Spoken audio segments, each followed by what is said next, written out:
Hello, everyone, and welcome to the OpenAI Forum. So, broadcasting live from GoSim AI Paris 2025. Before we start, make sure you are following GoSim and X and YouTube for all the latest updates from the conference. So, we are delighted to be joined today by Greg Schoeninger, CEO and founder of Oxen.ai. So, Greg just going to deliver a talk. And Greg, thanks so much for making the time after before your presentation. So please take a brief introduction of yourself. Hey, I'm Greg. I'm the founder and CEO of Oxen.ai and have been working in AI and ML for the past 11 years, so training language models since they were small and have seen a few evolutions of the AI space, so it's fun to be here. Yes, your introduction in your website. No, in our GoSim website, I say you training model for a decade. How can that be? Yeah, so I was a part of a startup that was doing early deep learning research, and we were writing our own neural network libraries from scratch in C++. So this was before TensorFlow or PyTorches of the world. And so we were training convolutional neural networks and recurrent neural networks to do things like sentiment analysis, named entity extraction, keywords, relationships, and selling those through an API. So very early days of the NLP world. That company eventually got acquired by IBM into the Watson group when that was a big AI push for IBM. So yeah, I guess have been training models for over a decade. So it sounds like you have been through the AI winter. What's that feel like? And how do you come back to the AI field or continue in the AI field? Yeah, I feel like I've seen a few different waves of AI come and go, and it's fun to see some of the techniques that we were doing back in the day, but either didn't have enough compute or didn't have enough data to really pull it off. The techniques, especially like the transformer, that come out and are able to be very data efficient and scalable, kind of took the same paradigm of predicting the next word, but scaled it up, and it's really cool to see it actually being applied in the real world. Because when I was at IBM, we would have very specific use cases that we could apply it to, like translation or extracting people, places, and things. And now you have a general model that can do all of those specific tasks in one, which is really cool. Yeah. So before the IBM, your background includes time at Academy API, so which famously took on giants like IBM Watson before being acquired by them.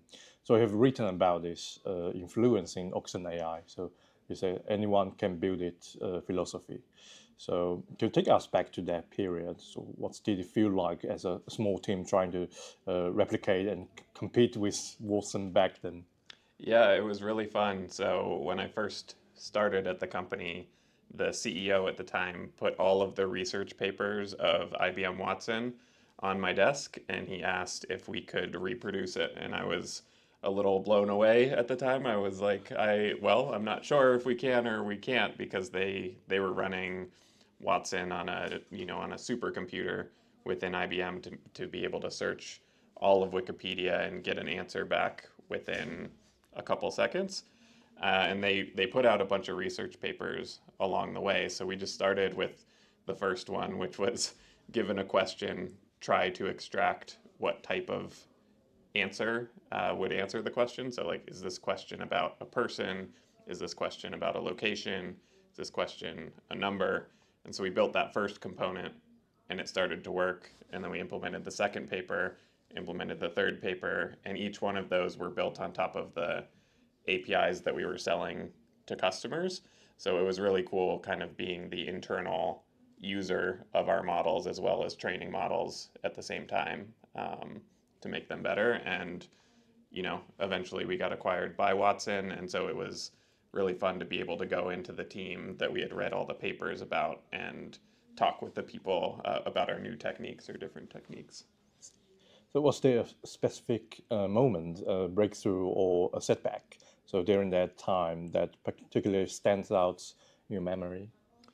Yeah, I think trying to get the system to run on a single server that was cost effective enough for us had a lot of optimization challenges, especially the search and retrieval half of it. So you would have, a document corpus of 10 million documents that you have to go search, find a bunch of candidate answers, rank them, and then answer the question all within under 2 seconds. And so we actually ended up building our own search engine from scratch that could index all of the documents, retrieve all of the documents, and be able to hit that in parallel to do all of these queries at once. So building that infrastructure for that was we definitely had some iterations where it wasn't working, and when we finally got it working, it was very satisfying. Yeah. So after that, what was the specific problem or aha moments that made you decide, okay, I need to leave my current role and start Oxen.ai to solve this? So was it a gradual realization or a sudden spark?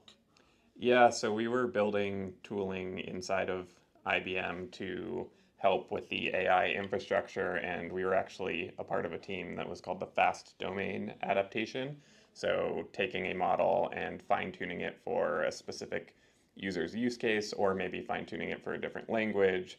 And so we had a lot of customer deployments where customer would come in and ask for a feature.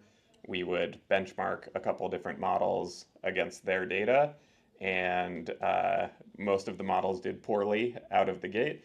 And so we would have to collect more and more data, retrain the models, evaluate them against each other.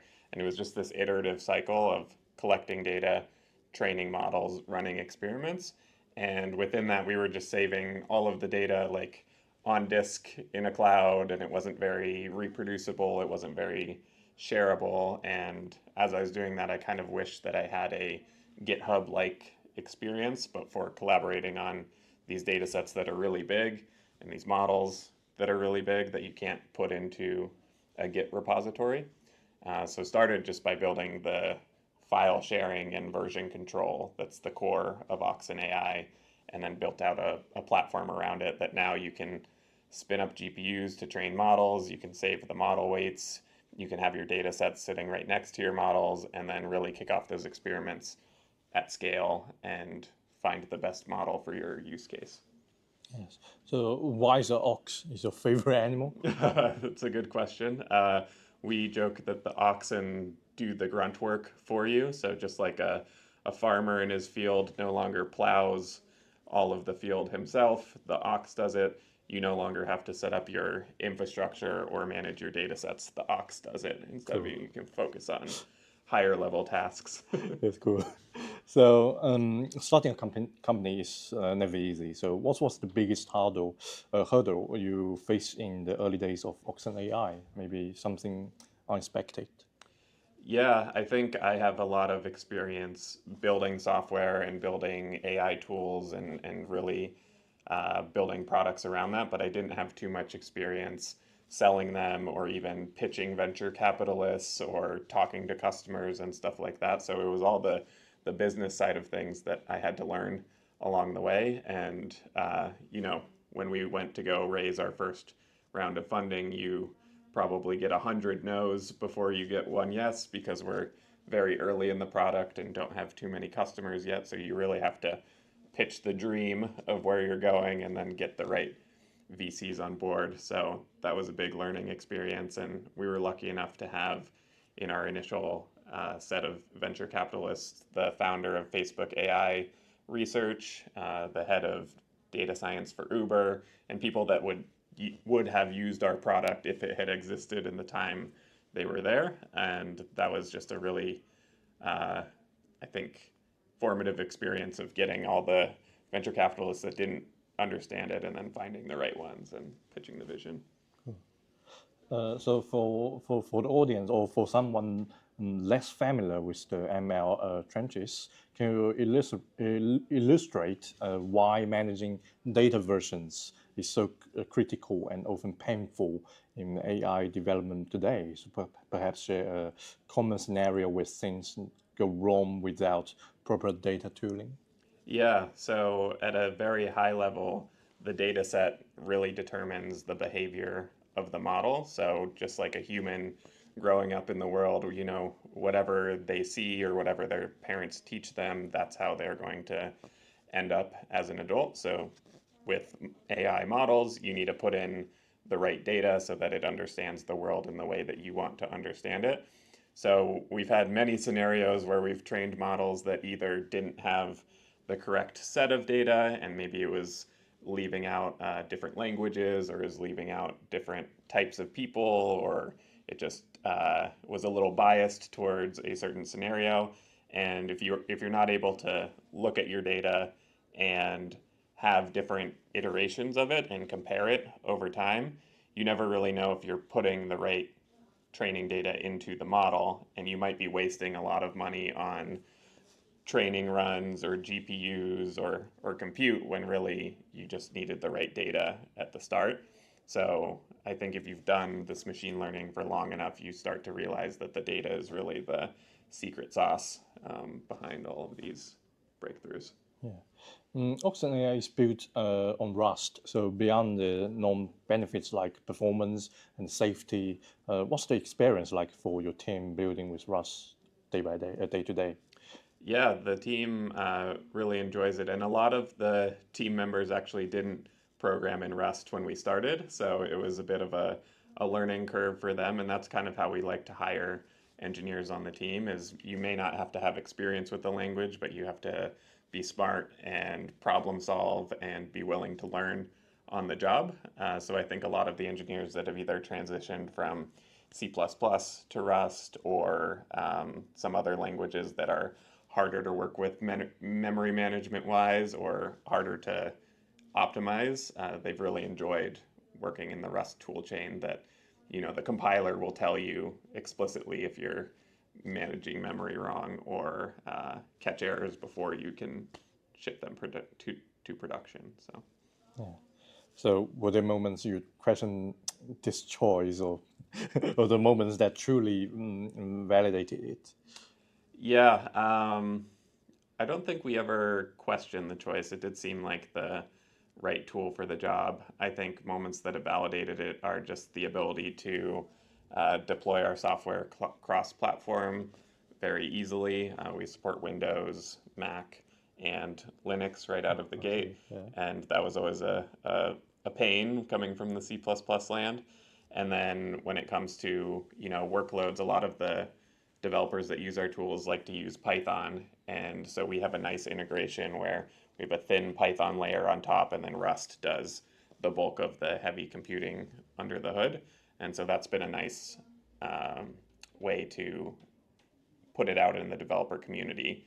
Is it's still Rust under the hood, but it feels like Python when you use the Python library. Yeah. Is AI generated code common in Oxen.ai? How many percent of the Oxen.ai code is generated by AI? Yeah, we don't have a hard number, but I know that all the engineers do use it Or every day. all the engineers AI coder? Yeah, yeah. Some of the problems that we have to solve internally in the code base aren't as easy for the LLMs. Like we'll get very low level in our file system operations, or being able to deduplicate the data, and you can't just vibe code your way into those problems. So it might just be a single function that you're helping implement, but when it comes to a large algorithm that we have to put in, I do find sometimes the LLM struggle on that. So it's a balance, and I do think the front end team that works on the hub probably uses it the most because they're in TypeScript, and then the back end team who works in Rust uses it, but I'd say it's a less percentage of lines of code. Yeah. So the data tooling space, also always areas, is several players. So what makes Oxen stand out? It is the performance, the specific features like workspaces, or other, or something else about your approach. Yeah, so when we started building the version control tooling, we started very similar to Git in a decentralized version control manner, and optimize like the network transfer and the deduplication and the hashing and all these low level functions. But then we had a realization that Git actually isn't the right paradigm for working with large data sets, because you don't really need a copy across all the different nodes in the network. That's nice for code because it's pretty lightweight and you can work in a decentralized fashion. So more and more we've been working in this centralized workload where you might have tens of terabytes of data on the server. You just need to update a small portion of it and push those changes back. So it's really a different paradigm than Git with kind of the same keywords of like add, commit, same concepts that developers know. But we're seeing that more and more be the case for either model development or data set management. You want the ability to make atomic changes to the data set and version it, but you don't really need the ability to have that decentralized workload. All right. So let's we chat about Greg's presentation. So Gosim talk focused on infra for GRPO style and RL. So why is this specific technique, GRPO, and particularly interesting to you and relevant right now in 2025? Yeah, so it first caught my eye with the DeepSeek research. That was the optimization strategy they used for their reinforcement learning. And I think one of the big things that stands out about it is it's much more memory efficient than PPO or some of the other techniques that were out there in the past. And so for the talk, we did an experiment back at the start of the year to see if we could train a small language model to be good at Rust programming, because that's the language that we use. And our constraints were we had to use a single H100. So we limited ourselves to the amount of memory that we could use, and some other techniques like PPO, they require that you have the model that you're training, a reward model, and a value model, all within the same hardware. And the GRPO allows you to drop the value model and just have a reward model and the model that you're running at the time. And so that made it much more efficient to run on a H100. And I think it's making it more and more accessible for people to fine tune and train their own small models with very specific tasks, especially if you have a verifier or you have a reward function that's well defined. Yeah, that's interesting because before the DeepSeek R1, there's another OpenAI O1, right? So during the interview this morning with Graham Penado, yeah, he says Hugging Face first study in the O1, and then the DeepSeek pop out, and then to find a way of the GRPO. So before the DeepSeek, have you any studies or research, or we say puzzling, yeah, with the OpenAI O1? Yeah, so we also run a research paper club where we'll read research papers and break them down for the community. So there was those kind of couple months after O1 came out, and I remember people were even talking about like uh, R star or something like that. And so I think there were inklings of, are we doing Monte Carlo tree search over a bunch of different outputs and how do we verify those things? And so we did a lot of fun speculating of what that could be. And then hearing about GRPO, it just all clicked and made sense that that does seem like a very reasonable way of finding and optimizing your model. Yeah. So I have experimented with GRPO particularly, like training a Rust coder. So what are the real world gritty challenges teams face when trying to implement these advanced RL methods? So even with good infra. So and how does a tool like Oxen.ai aim to smooth out those bumps?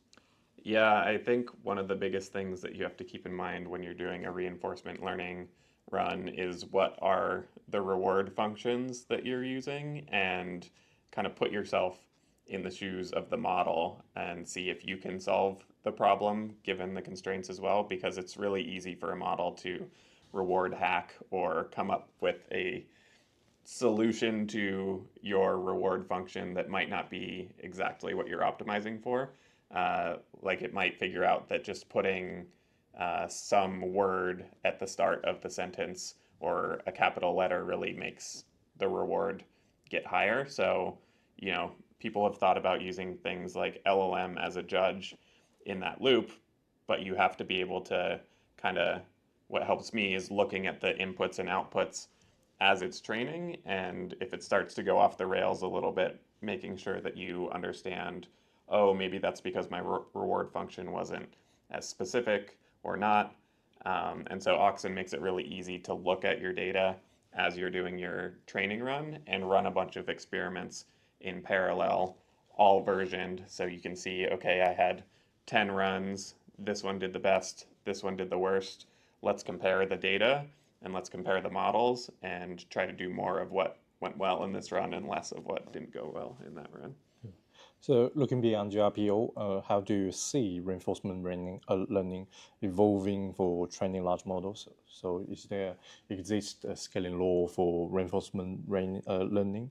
Are there other emerging RL techniques or paradigms you have keeping on a close eye on?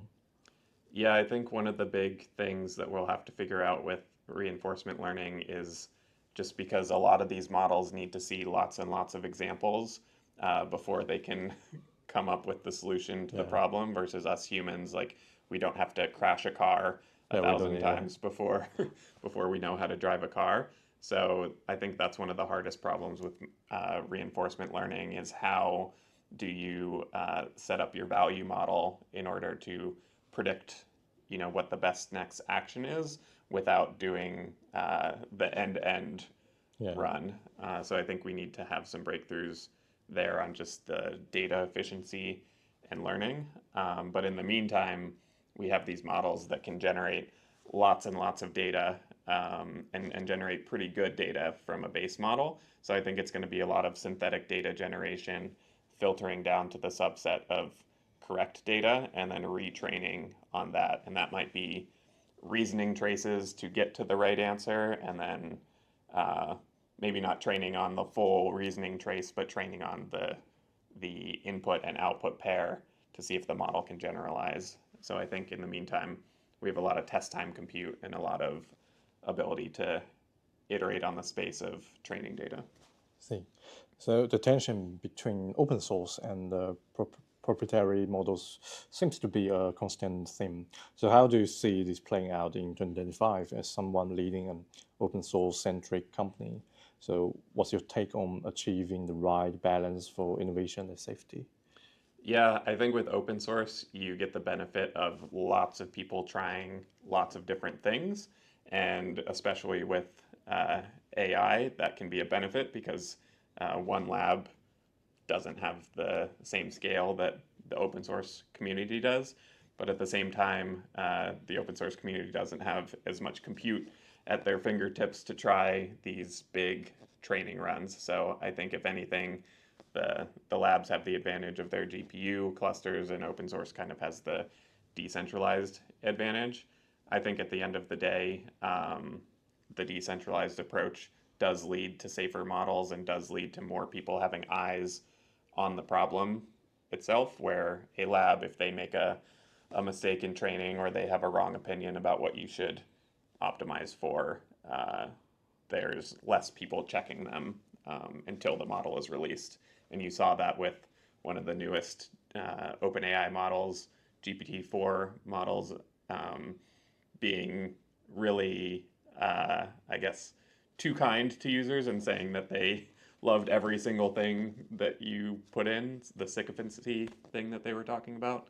So I think open source models just give you more eyes on the problem than one company. I see. So, what's been the most surprising aspect of managing both an open source community and the commercial business? I think the most surprising is just the little connections that you get through the open source community to the paid business. It'll be somebody that a random person in your Discord or a random person that's using the open source project that makes that introduction to the client um, that is really the moneymaker. So I think I'm a true believer in providing that value to the community so that it leads to other opportunities, and that's been a nice surprise. Yeah. So there's always a lot of hype around AI, especially regarding AGI or super intelligence.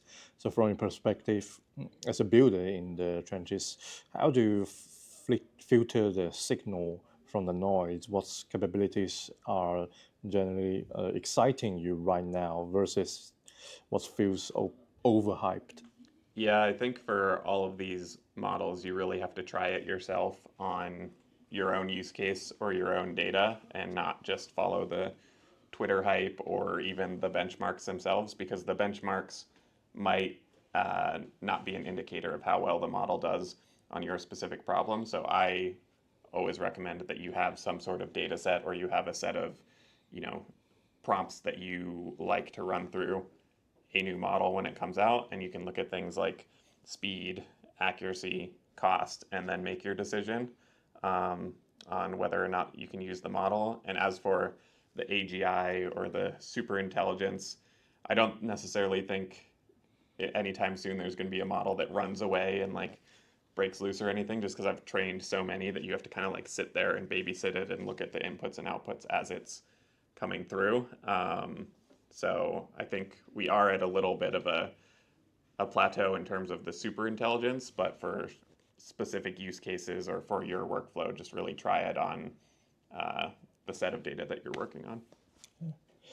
So I recently saw I think this year, I saw the GitHub CEO's Thomas. He has a TED Talk, a TED, so where he mentioned a future where everyone can become a developer, not just the nerds in their studies. So, but then I look at the vibe coding taking off, and it makes me wonder.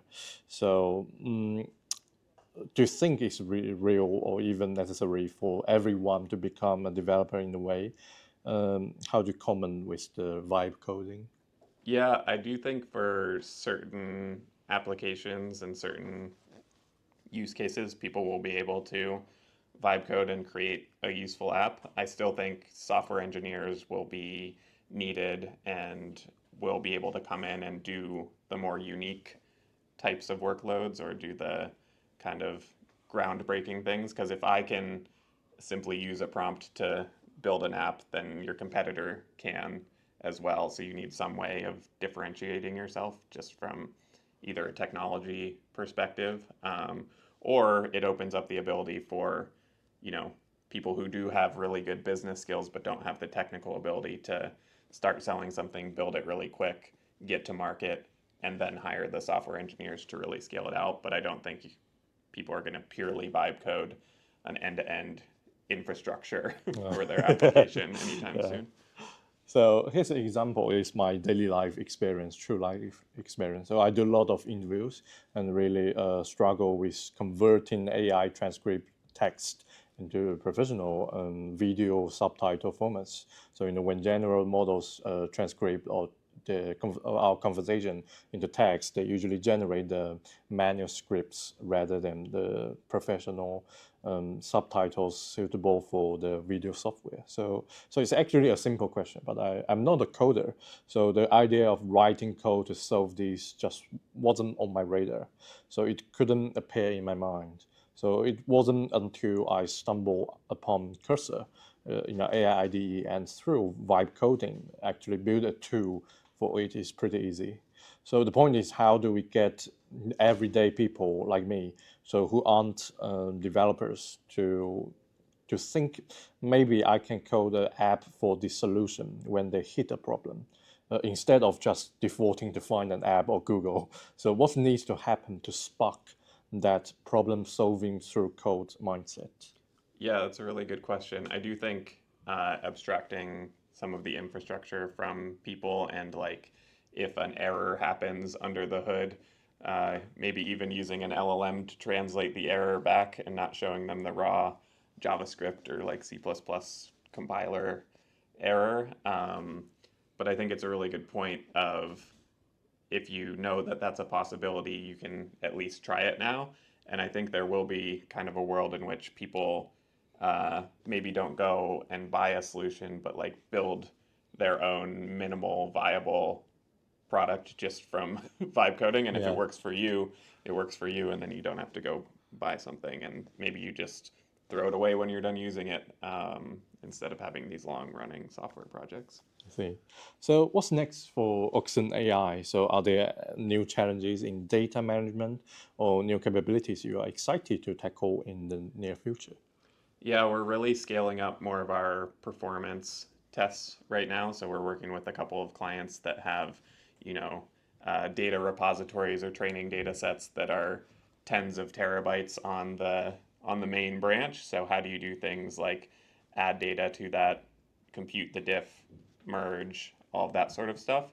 And then on the model training, half of things we're starting to work on fine tuning workloads, spinning up your own infrastructure to do the training or fine tuning right next to the data, and having one click buttons to be able to take your own data set, fine tune a model, and deploy it, and then run it back on your data set to kind of have the full data flywheel all within the single platform.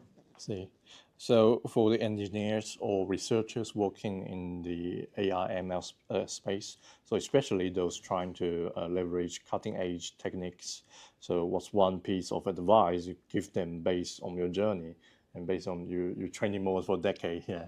Yeah, I always advise people to stay up to date with the latest research papers, and once you kind of build that habit of staying up to date with them, when a new one comes out, it's usually not that mind blowing what they've done because you have a lot of context built up of the techniques that have come in the past, and just don't be scared to try things on your own. I think that's the best way to learn, is to take an actual problem that you have or try to build a model architecture and train a model, and then things start to click in your mind and you'll start to see the patterns, and you'll be able to come up with a new technique or apply a technique to a new domain. Yeah. So Greg, this has been incredible talking. So thank you for sharing your journey and the story behind Oxen.ai and your perspective on the rapidly evolving AI landscape with the OpenAI forum community. So before we let you go, where can people find you online and learn more about Oxen.ai? Yeah, so I'd definitely go to Oxen.ai, the website, to learn more about the tooling there. And then I'm on X or Twitter just as Greg Schoeninger. Last name's hard to spell, but you can find it if you search for Oxen.ai. And to our audience, so don't forget to follow GoSim AI Paris on X and YouTube for more fantastic content from the conference. Thank you, Greg. Thank you.